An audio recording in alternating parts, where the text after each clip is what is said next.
Hi friends, Brenda here from the Pop-Up Homestead.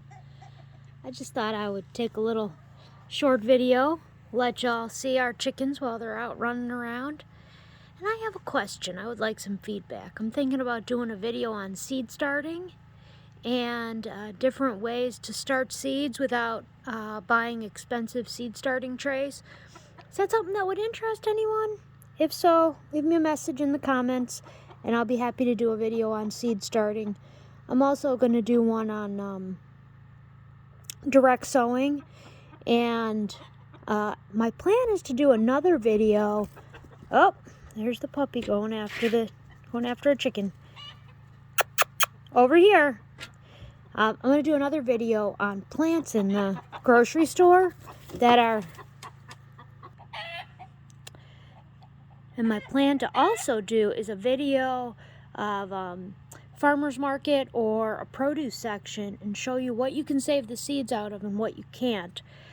Because a lot of times people eat the produce when it's immature because that's when it tastes the best, but it's not the best for seed saving. And then other times the produce that we eat, we can save the seeds from. And you know, it depends if it's a hybrid or if it's an heirloom. And we'll cover the different things. So I think that'll be fun to go to the farmer's market or a grocery store, get some items, and then as I'm putting them away, I can explain the different ways that you can save the seeds from these items. All right, friends, checking out from the Pop-Up Homestead. Just thought you might want to see a little look around. It's a pretty nice sunny day here. It's chilly, but it's pretty nice. You can see the road is just about finished. See that red stone?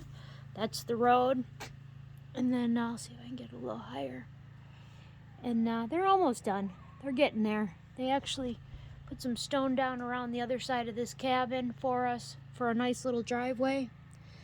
And yeah, things are coming along. So that's my update for the Pop-Up Homestead for today.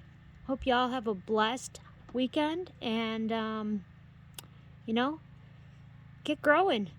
It's going to be spring before you know it, and there's so many seeds in so little time. Take care, friends.